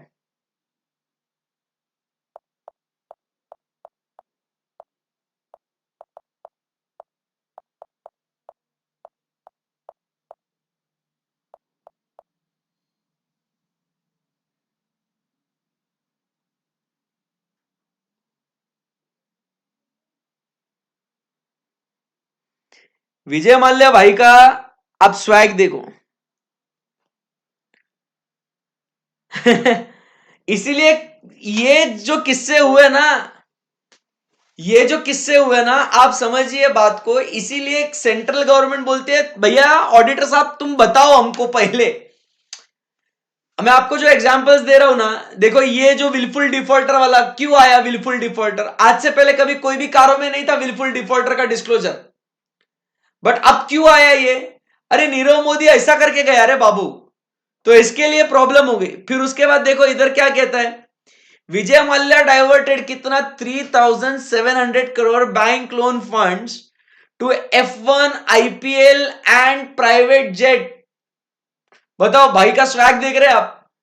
मतलब भाई बाकी के लोग अपने खुद के पैसे से टीम खरीद रहे, ये भाई साहब अरे who needs the money, own funds किसको चाहिए भाई? अपन बैंक से लोन लेंगे और अपन क्या करेंगे, अपन उसको डाइवर्ट करेंगे। अरे आईपीएल खरीद, रॉयल चैलेंजर्स बैंगलोर, अरे भाई साहब F1 का टीम खरीदना है, चल खरीद लिया, अरे F1 का रेसिंग करेंगे अपन। आई बात समझ में आपको? तो आप समझिए प्राइवेट जेट घूमने का, अरे 3700 करोड़। माल्या जी काय करता है राव, क्या कर रहे हैं भाई? कैसा एकदम स्वैग है ब्रो, स्वैग है। ये बात है यहां पे, तो इसीलिए आपको यहां पे पता होना चाहिए, ये एग्जांपल्स आप फोकस करना, बहुत इंटरेस्टिंग चीज है। तो इसीलिए अपने को एज आप समझ रहे, अपन ऑडिटर्स मतलब अपना क्या रोल है, क्या भारी लोग है अपन। मैं ऐसे नहीं बोलता हूं अपन बहुत भारी लोग है, अरे क्या रोल है अपना यार, कि मतलब कंपनी के अंदर क्या कांड हो रहा है अपन रिपोर्ट करेगा उसको भाई, ऐसा स्वैग है। सो क्या आप विलफुल डिफॉल्टर है क्या, घोषित किया क्या, मैं बताएगा, रिपोर्ट करेगा मैं। फिर उसके बाद जिस पर्पस के लिए आपने लोन लिया है उसी पर्पस के लिए आप इस्तेमाल कर रहे क्या नहीं कर रहे, ये आपको बताना है, राइट? ओके। उसके बाद नेक्स्ट क्या कहता है, शॉर्ट टर्म के लिए पैसा आपने लिया है, शॉर्ट टर्म का पैसा लॉन्ग टर्म में इस्तेमाल कर रहा है, कैसे चलेगा रे? मतलब तुमने शॉर्ट टर्म के लिए पैसा लिया है और तुमने वो शॉर्ट टर्म के लिए यूज करना चाहिए, बट अब तुम क्या कर रहे हो उसको लॉन्ग टर्म के लिए, तो वो भी गलत है वैसा। तो यहां पे आपने क्या करना है, अप्लाइड फॉर द पर्पस, फिर यहां पे short term long term, short term used for long term, short term क्या कहता है, यूज्ड फॉर लॉन्ग टर्म्स। फिर उसके बाद नेक्स्ट पॉइंट तो बहुत ही भारी है, नेक्स्ट पॉइंट बहुत ही भारी, क्या कहता है कि whether the company has taken any funds from any entity और a person to meet the obligation of its subsidiaries, associates and joint ventures. आई बात समझ में आपको? If so the details thereof with nature of such transactions, मतलब आपने किसके लिए लोन लिया, loans to meet the obligations of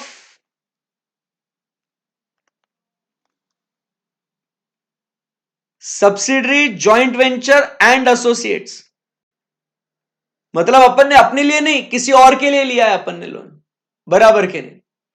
and फिर उसके बाद the company has raised loans during the year on the pledge of securities, मतलब अपन ने loans raised on the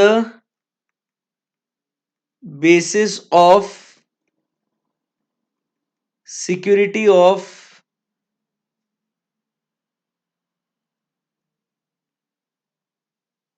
subsidiary, JV and associate।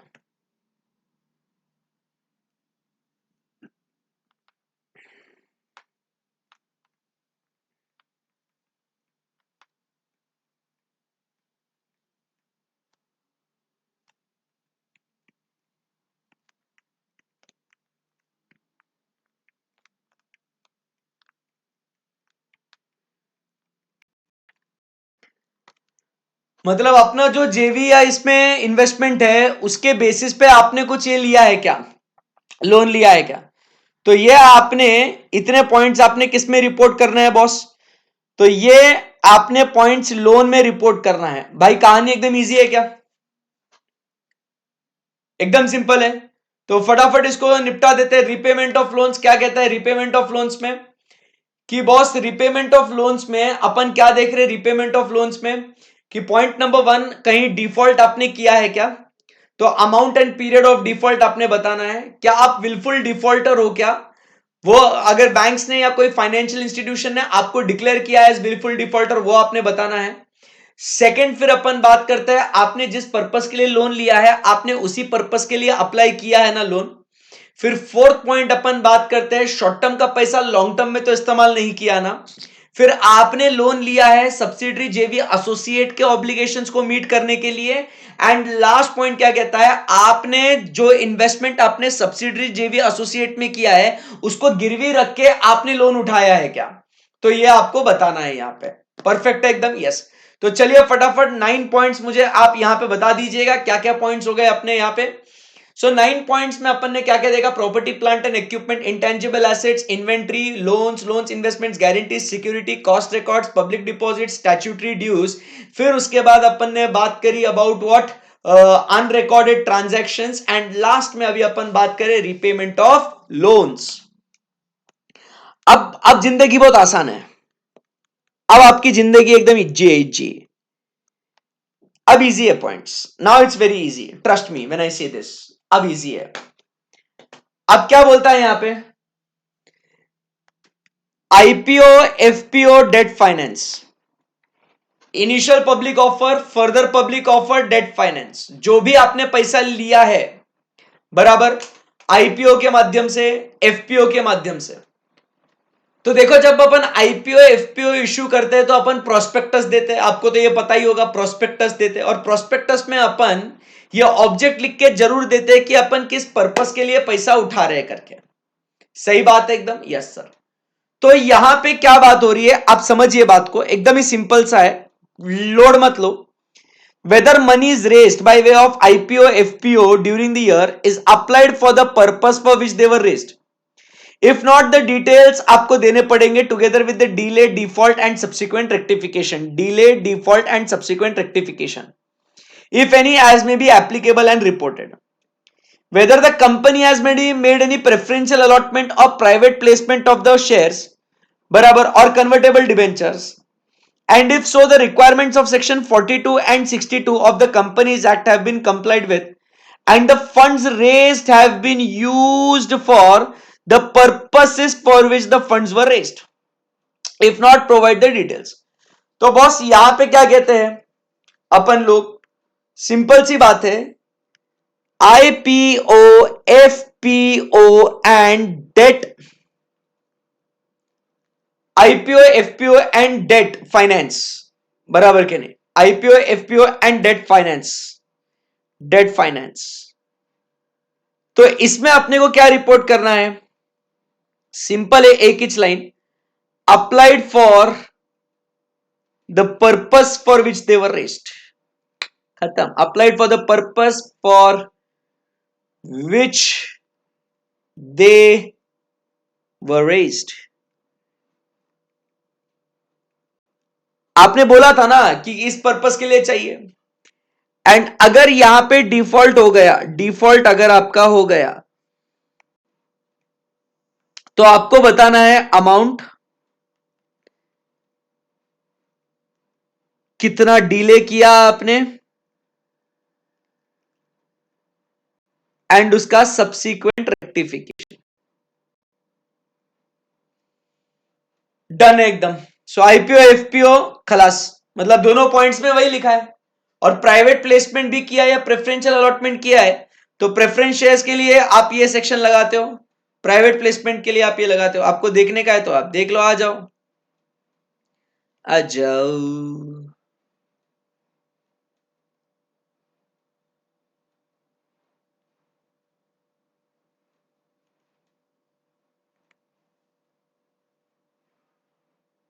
Section number 42 पे आते हैं।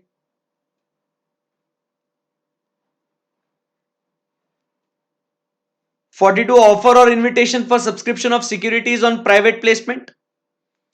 फिर उसके बाद अपन बात करते हैं about what, section number 62 further issue of share capital. तो जब आप फर्दर इशू करते हो, प्राइवेट प्लेसमेंट करते हो, तो उसके लिए आपको जो प्रोविजंस देते हैं तो वो आपको कंप्लाई करना है, ये आपने पढ़ा है आपने ऑलरेडी। तो सेक्शन 42 एंड सेक्शन 62 कंप्लायंस आपको देखना है। ओके ओके, सो ये सिंपल एकदम। चलिए 10 पॉइंट, पूरे 10 पॉइंट एक बार बोल के बताओ, चलो फटाफट 10 पॉइंट आपको बोलने हैं अभी, बिना बुक में देखे, यू कैन डू इट। चलो, property plant and equipment, intangible assets, inventory, loans, loans, investments, guarantees. फिर उसके बाद बात करते हैं about what is the public, क्या बोलते हैं उसको, public deposits, cost records, statutory dues, unrecorded transactions, repayment of loans and IPO, FPO and debt finance. कितना इजी है, सिंपल। 11th point, fraud. मुझे एक बात बताओ, फ्रॉड मतलब क्या होता है, इंटेंशनल और अनइंटेंशनल? फ्रॉड की जब बात करते हैं तो फ्रॉड ये इंटेंशनल होता है कि अनइंटेंशनल होता है? तो यहां पे आपको पता होता है फ्रॉड सर ये इंटेंशनल होता है, जानबूझ के किया जाता है, धोखा देने के लिए किया जाता है। आई बात समझ में आपको? तो यहां पे आप एक सेक्शन पढ़ोगे बाद में, मैं आपको जब अपन मॉड्यूल 1 में फ्रॉड वाला चैप्टर पढ़ेंगे तो उसमें अपन एक सेक्शन पढ़ते हैं, section number 143 subsection 12, auditors duty to report on fraud. यहां पे क्या कहते हैं अपन, एक सेक्शन 143 सबसेक्शन 12 किसके बारे में बात करता है ये? So it talks about auditors duty to report on frauds, to report on frauds. आप ये एक सेक्शन पढ़ोगे, लॉ में पढ़ के आए होगे तो ठीक है, नहीं तो मैं तो बहुत उसको बढ़िया एकदम, अपन जब फ्रॉड वाला चैप्टर पढ़ेंगे तभी अपन मैं आपको पढ़ाऊंगा उसको। सो आप समझिए,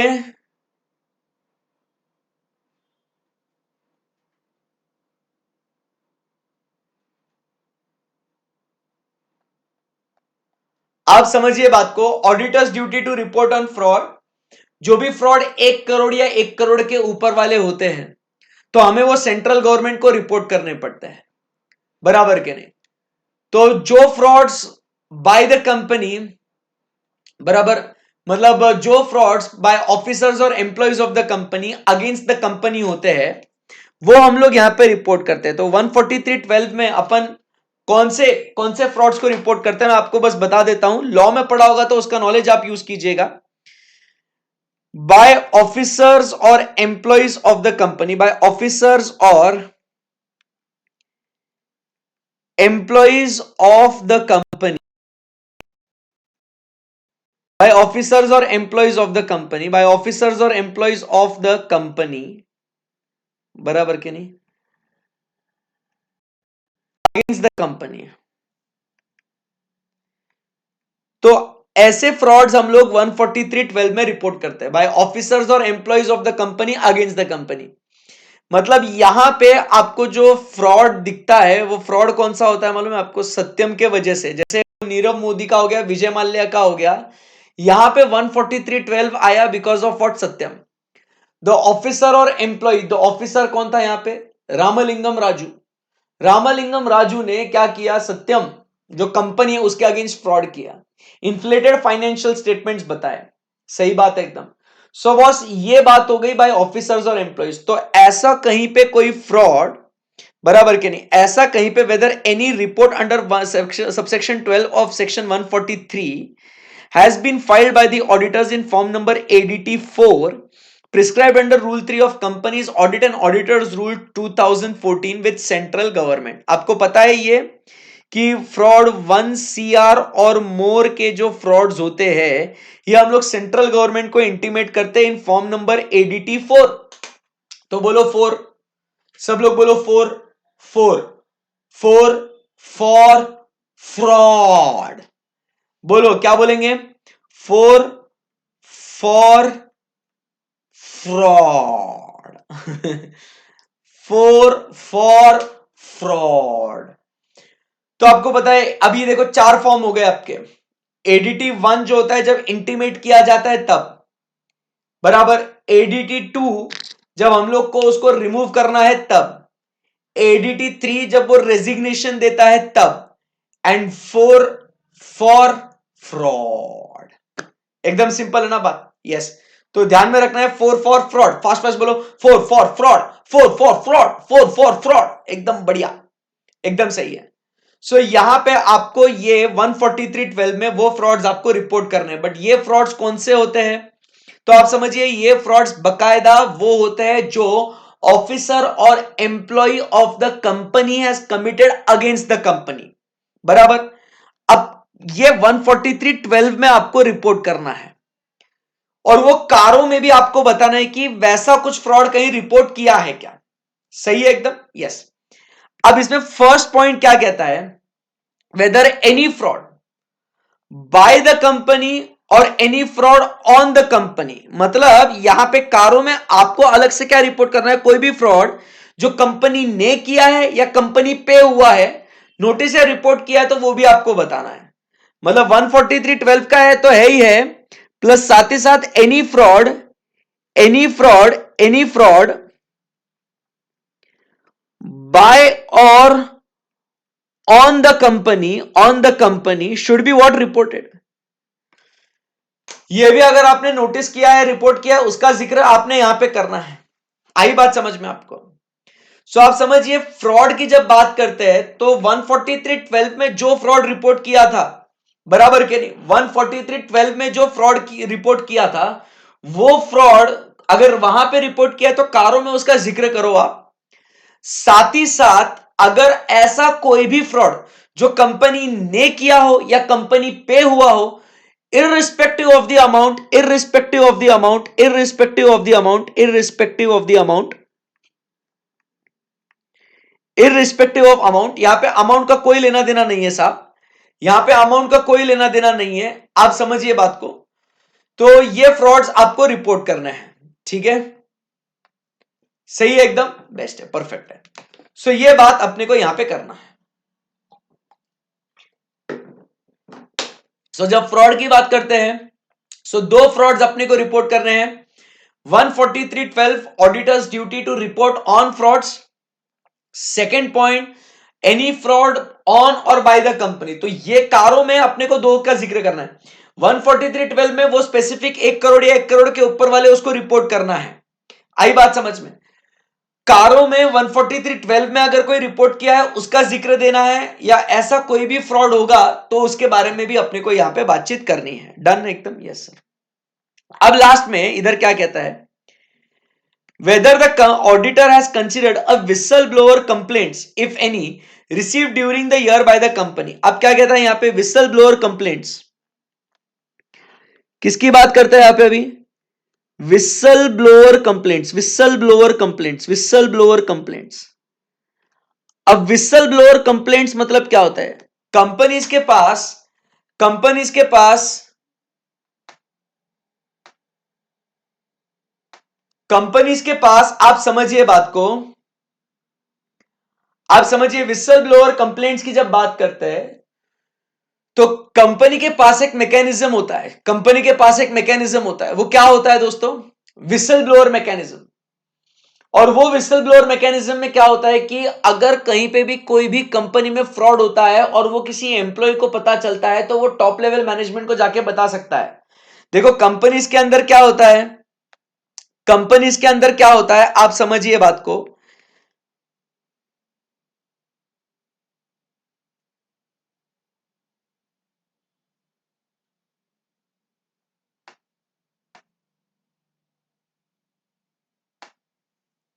कंपनी में क्या होता है, कंपनी में हायरार्की चलती है। तो अब मान के चलो यहां पे इस एम्प्लॉय को पता चलता है कि ये कुछ गलत कर रहा है, बराबर, बट ये उसका बॉस है, बराबर कि नहीं, ये उसका बॉस है, तो ये इसको जाके बोलेगा तो ये ट्रबल में आएगा।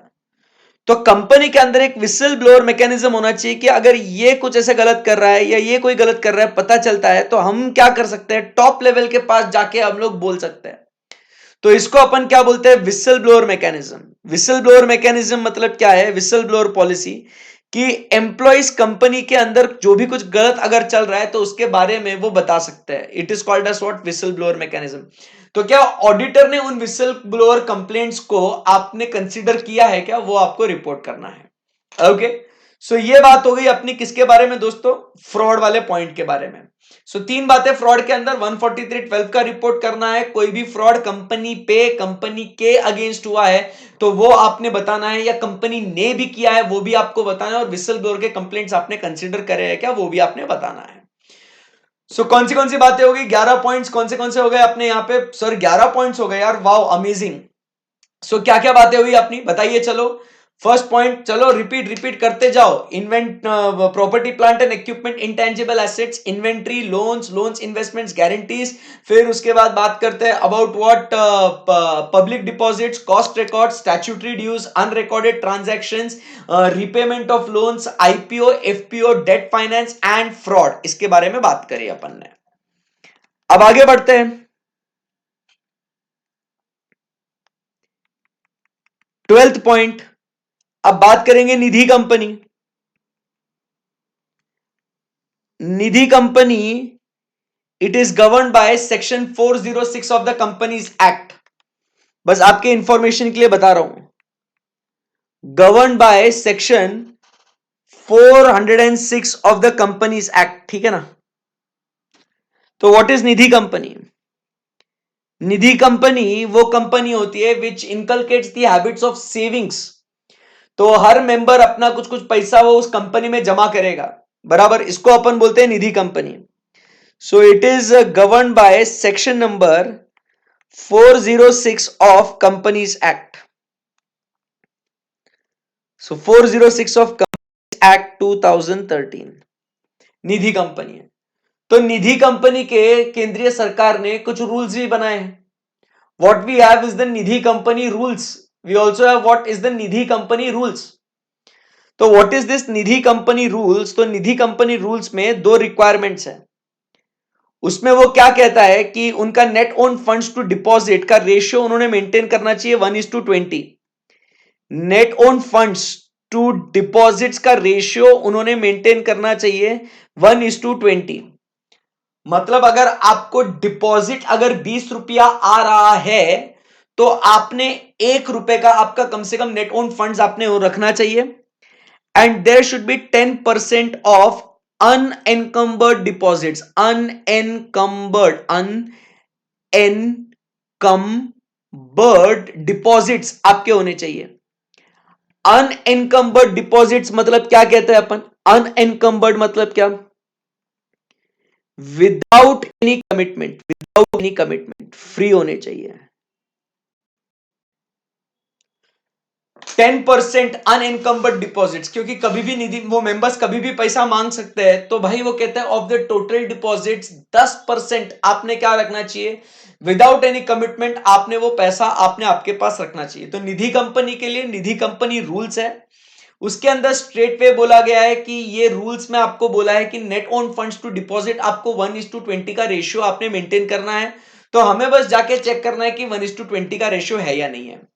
निधि कंपनी रूल्स के अंदर बोला गया है कि उनके जो टोटल डिपॉजिट्स है उन डिपॉजिट्स में से 10% without any commitment without any charge आपके पास होना चाहिए. तो उसको अपन बोलते हैं 10% of unencumbered deposits without any charge. Nidhi company के रूल है, उन रूल्स को अपन को फॉलो करना है. अपने को एज एन ऑडिटर कारों के अंदर रिपोर्ट करना है कि निधि कंपनी ने उन रूल्स को फॉलो किया या नहीं किया. सो that is what is the 12th point जो अपन बातचीत कर रहे हैं. वो कौन सा पॉइंट था दोस्तों? That was the 12th point. Confidence है यहां पे? Yes sir. तो चलिए इन 12 पॉइंट्स को दोबारा से बोलिए एक बार. Sir please. यस बोलना पड़ेगा. चलो लाड़ में नहीं आने का. फर्स्ट पॉइंट क्या है? इन्वेंट्री. ठंडे दिमाग से फोकस. फर्स्ट पॉइंट अपन बात करते हैं property plant and equipment, intangible assets, inventory, loans, investments, guarantee, security, public deposits, cost records, statutory dues, unrecorded transactions, repayment of loans.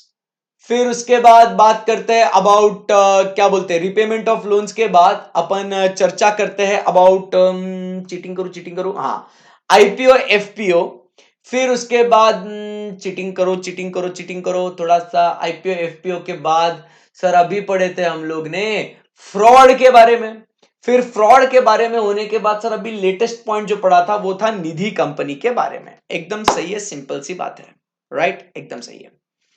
उसके बाद अपन आगे बढ़ते हैं. Next we talk about is the 13th point. Simple points है अभी. निधि company होने के बाद रिलेटेड पार्टी ट्रांजैक्शन, ये तो फास्ट हो जाएगा. Related party transaction. सो रिलेटेड पार्टी ट्रांजैक्शन से रिलेटेड क्या बोलते हैं कि क्या आपने section number 177 and section number 188 को आपने कंप्लाई किया क्या नहीं किया? सिंपल सी बात है. आपको पता है ना 177 में जो transactions other than those mentioned under section 188 है, plus audit committee approves the transaction. And 188 तो वो बात ही करता है रिलेटेड पार्टी ट्रांजैक्शंस के बाद. खत्म हो गई बात. सो 13 पॉइंट तो very simple sir, related party transactions. तो क्या बात है सर, फिर से एक बार हो जाए, फिर से हो जाए एक बार. Right okay. सो 13 पॉइंट्स फिर से एक बार बोलेंगे अपन. कारों में कौन से 13 पॉइंट्स रिपोर्ट करने थे? Property plant and equipment, intangible assets, loans, investments, guarantees, फिर पब्लिक डिपॉजिट्स. बराबर. फिर उसके बाद बात करते हैं about cost records, statutory dues. नहीं कुछ तो भी मिसिंग हो गया, वापस से. Property plant and equipment, inventory, loans, investments, guarantees, securities, public deposits, cost records, statutory dues, unrecorded transactions, repayment of loans के बाद आईपीओ एफपीओ. फिर 11th पॉइंट अपन बात करते हैं निधि कंपनी. 12th पॉइंट अपन बात करते हैं रिलेटेड पार्टी ट्रांजैक्शंस. और एक पॉइंट बीच में रह गया, वो कौन सा था? फ्रॉड का. खत्म. सही है एकदम. सो ये बातें हो गई अपनी. अब आगे बढ़ते हैं. Next point 14th point. अब 14th पॉइंट, अब बात करते हैं किसके बारे में? We talk about is the internal auditor. Nidhi company का ये हो गया, and 10% of unencumbered deposits and default in repayment, ये भी ऐड करते हैं यहां पे, ई रह गया ना।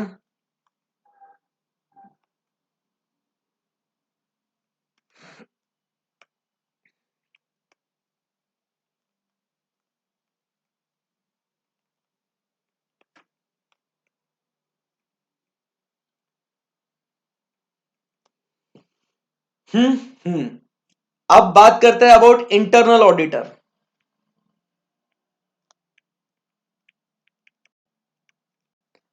अब किसकी बात करेंगे दोस्तों? इंटरनल ऑडिटर की। अब पहले आप समझिए, यहां पे टॉप लेवल मैनेजमेंट है। पहले कॉन्सेप्ट समझिए इंटरनल ऑडिटर का। यहां पे दोस्तों कौन है? टॉप लेवल मैनेजमेंट है। फिर यहां पे मिडिल लेवल का मैनेजमेंट है, बराबर। और यहां पे आप समझिए कौन है? बॉटम लेवल के एम्प्लॉयज है। यहां पे बॉटम लेवल के लोग हैं। अब होता क्या है आप समझिए, टॉप लेवल जो है ना, ये क्या करता है? पॉलिसीज एंड प्रोसीजर्स को यहां पे ये लोग क्या करते हैं? ये इसको यहां पे फॉर्म्युलेट करते हैं। ये टॉप लेवल के लोग क्या करते हैं? ये पॉलिसीज एंड प्रोसीजर्स क्या करते हैं बच्चों? टॉप लेवल के लोग फॉर्म्युलेट करते हैं। मिडिल लेवल के लोग उसे क्या करते हैं? इसे इंप्लीमेंट करते हैं। और बॉटम लेवल के लोग है ये सर, इसे क्या करते हैं? एग्जीक्यूट करते हैं। बात सहमत हो इससे? बिल्कुल सर। अब होता क्या है यहां पे आप समझिए, ये जो टॉप लेवल का जो बंदा है ना, ये इसको है ना एकदम चिंता सताई जा रही है इसको। ही इज व्हाट वरीड, ये वरीड है top level management. Sir why is he worried top level management? अरे उसको ऐसी चिंता हो रही है कि जो हमने इतने खूबसूरत और बढ़िया पॉलिसीज को फॉर्मुलेट किया ना यार, ये पॉलिसी सही से इंप्लीमेंट और सही से एग्जीक्यूट होती होंगी क्या रे? इसको टॉप लेवल मैनेजमेंट को ये चिंता सताई जा रही है। अरे मैंने कितना जोरदार पॉलिसी बनाया है यार, मैंने कितना बढ़िया पॉलिसी बनाया है यार, तो क्या ये जो है बराबर से इंप्लीमेंट और एग्जीक्यूट होता होगा क्या रे? बराबर से उसको चिंता हो रही है, he is worried out there. तो आप तो बोल रहे हो अरे चिंता काहे कर रहा है, जाना तू जाके चेक करना। इसको बोलते हैं तू चिंता काहे को कर रहा है, जाना चेक कर जाके कि बराबर से हो रहा क्या नहीं हो रहा। चेक कर, जाना जाना जा, जा, जा, जा, जा चेक कर। तो बोलता है टेढ़ा है क्या? मेरे पास इतना समय नहीं है, मेरे पास इतना टाइम नहीं है। अगर मैं जाके चेक करूं एग्जीक्यूट हो रहा क्या नहीं हो रहा, इंप्लीमेंट हो रहा क्या नहीं हो रहा, मेरे को इतना काम थोड़ी है। मेरे को और बिजनेस लेके आने का है, मेरे को बिजनेस ग्रो करना है, मेरे को स्ट्रेटजीज बनानी है। I have to do lot of work, I have got no time to check by my self. ओफो। तो वो हैरान, परेशान, मतलब बहुत ही चिंताजनक उसकी हालत हो गई थी। तो अचानक से उसे एक बहुत ही बढ़िया सा, एक बहुत ही शानदार सा एक आइडिया आया। उसको क्या आया? एक आइडिया आया। और उस आइडिया में क्या हुआ, उसने बोलता है कि मैं एक बहुत ही खास व्यक्ति को लेके आएगा, बराबर के नहीं, एक ऑडिटर को लेके आएगा जो क्या करेगा, ये मेरे लिए जो पॉलिसीज हमने फॉर्मुलेट की है वो मेरे लिए जाके चेक करेगा कि वो इंप्लीमेंट बराबर से हुई कि नहीं, एग्जीक्यूट बराबर से हुई है कि नहीं। इसमें कुछ शॉर्टकमिंग्स होंगे तो वो मुझे बताएगा और मैं दोबारा से रेक्टिफाई करके नए पॉलिसीज को बनाएगा। ये अपना आदमी है, ये मेरे लिए काम करेगा, मैं जो बताएगा उस चीज पे काम करेगा और ये मेरे को रिपोर्ट करेगा। ये मैंने मैनेजमेंट ने बनाई हुई चीजों के ऊपर चेक करेगा मैनेजमेंट के लिए और मैनेजमेंट को ही रिपोर्ट करेगा। मतलब ये सब कुछ इसका काम क्या है? ऑर्गेनाइजेशन के अंदर में जो मैनेजमेंट है उसको रिपोर्ट करना है। इसीलिए हम इसे क्या कहेंगे? इसे हम लोग कहेंगे as what the internal auditor. इसे हम लोग क्या कहेंगे? इसे हम लोग कहेंगे as what the internal auditor. बात समझिए आपको? क्लियर है एकदम बात? तो ये है व्यक्ति इंटरनल ऑडिटर। और कंपनीज एक्ट का सेक्शन नंबर 138 इंटरनल ऑडिट आपने सुना है? Section number 138 of companies act बात करता है कि कुछ चुनिंदा क्लास ऑफ कंपनीज ने क्या करना जरूरी है, कुछ चुनिंदा क्लास ऑफ कंपनीज ने इंटरनल ऑडिट कराना भी जरूरी है। आई बात समझ में आपको? यस। तो अब उसके बारे में अपन बातचीत कर रहे हैं यहां पे इंटरनल ऑडिटर का। तो पहले इंटरनल ऑडिटर कौन होता है, ये बात आपको समझ में आई क्या, ये बात आपको क्लिक हुई क्या? चलो इतना बता दो। सेक्शन नंबर 130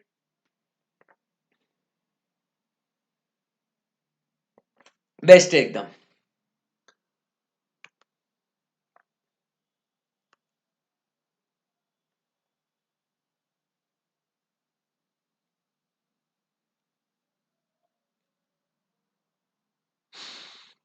सही है ना एकदम। सो अब अपने को यहां पे इंटरनल ऑडिटर में क्या रिपोर्टिंग करने का, अपने को इंटरनल ऑडिटर में 14 पॉइंट में क्या रिपोर्ट करना है अपने को?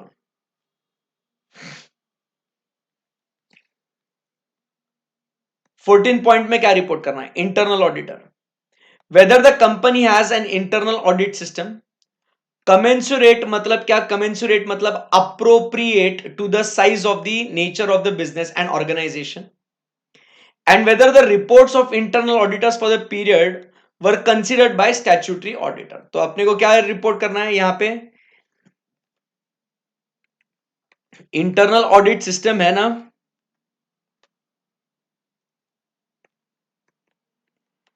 Internal audit system and reports of internal auditor whether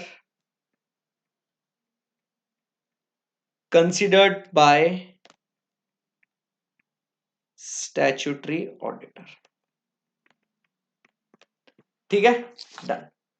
सो एकदम सिंपल सी बात है, 14 पॉइंट्स अपने हो गए यहां पे। मजा आया आपको? तुम देख रहे क्या समरी बन रहा है कारों का, कितना बड़ा टॉपिक है ये, एक नंबर। तो अभी क्या कल के जैसे आज सर बहुत हो गया सर, अभी सर बॉडी को मतलब सर थोड़ा आराम चाहिए सर, इतना इतना भेजे में नहीं घुस रहा सर, अभी अभी और अगर पढ़ाएंगे ना सर तो बॉम्ब ब्लास्ट होएगा, हम लोग आपको यहाँ वहां रेंगते वेंगते दिखेंगे, चक्कर वक्कर आएगा सर, आप देख लो अभी, आप आपके ऊपर है। नहीं भाई ऐसा कुछ नहीं होना तुमको। तो भाई टेंशन नॉट, फिकर not, what to do, what to do. अभी ये मैटर्स वाला जो पार्ट है, कल मैंने आपको बताया किस तरीके से लिखना है। सो कल अपना एप्लीकेबिलिटी वाला पार्ट तो हो चुका था, अब बुक के दूसरे पेज में समरी नोट अपने को ये बनाना है in respect to what, in respect to what the matters which are to be reported. तो फटाफट अब अभी क्या करेंगे बच्चा लोग, अभी आप मस्त पैकी ये मैटर्स को अभी आप नोट डाउन करेंगे। चलो शुरू करें। 2 मिनट सॉन्ग का को बजाने का है, अरे 10 मिनट बजाएगा आप गाना, अब टेंशन नहीं है, अब ये 10 मिनट आप लिखोगे ना इसको। द फंडा इज वेरी सिंपल, हाँ द फंडा is very simple, you first understand. जब आपको ब्रेक का टाइम चाहिए ना, तो ब्रेक भी अपना प्रोडक्टिव ब्रेक होना चाहिए, उस ब्रेक टाइम में आप लिखना है, ताकि आपको लिखते लिखते आपका रिवीजन भी हो, आपका रिफ्रेशमेंट भी हो, एंजॉयमेंट भी हो, एंड अपना टाइम वेस्ट भी ना हो। सही बात है ना एकदम? यस, बढ़िया है एकदम गुरु, सही है एकदम, यस। चलिए तो फटाफट आप क्या करिए, लिख लीजिएगा, ठीक है? ठीक है, चलो स्टार्ट राइटिंग नाउ। मैं यही हूं, गायब हुआ हूं, बस आपको फुल स्क्रीन में दिखना है इसके लिए।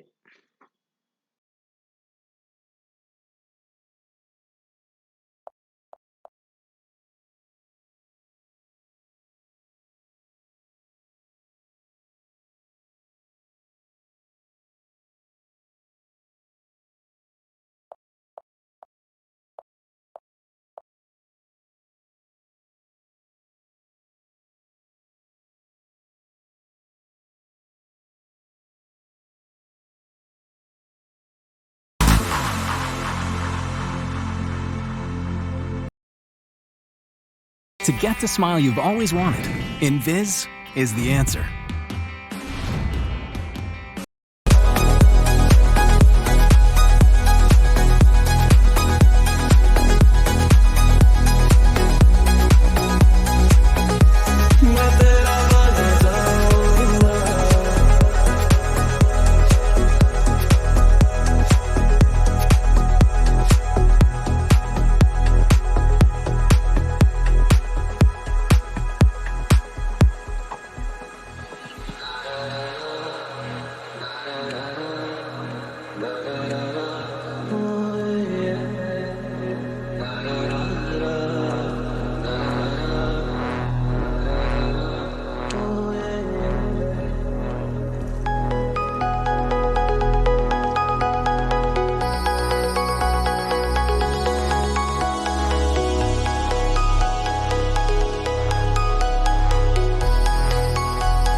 तू ही मंजिल मैं तेरा मुसाफिर रोगा रोगा बैठा तेरे करके मैं हो गया काफिर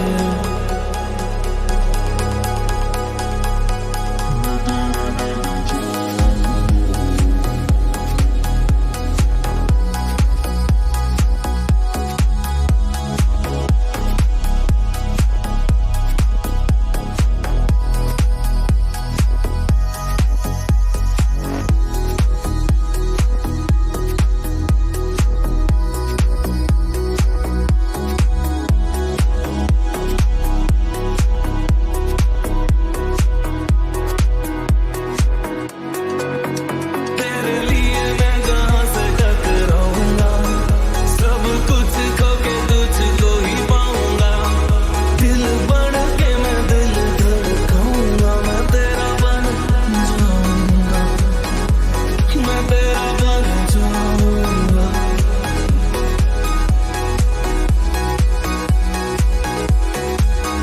सो बेबी मैं कसम ये खाऊंगा जीते पाके मैं नहीं पाऊंगा तुझे हरी हरी अपना बनाऊंगा मैं तेरा बन जाऊंगा मैं तेरा बन जाऊंगा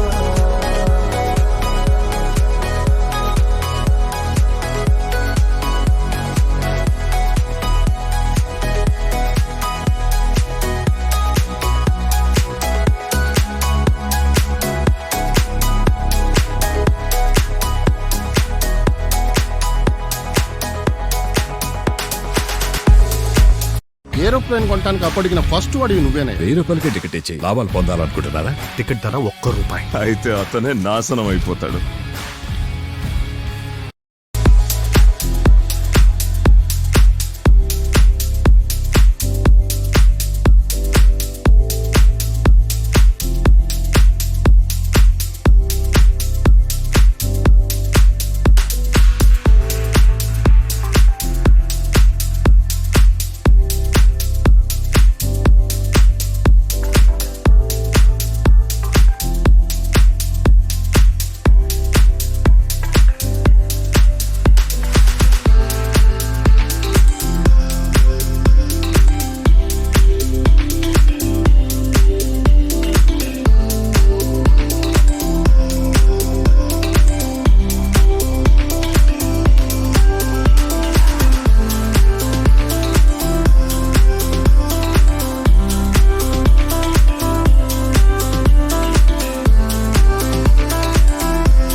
चलो सो बेस्ट है, यहां तक अपने लोन्स तक के पॉइंट्स अपने हो चुके हैं, एकदम बढ़िया बराबर।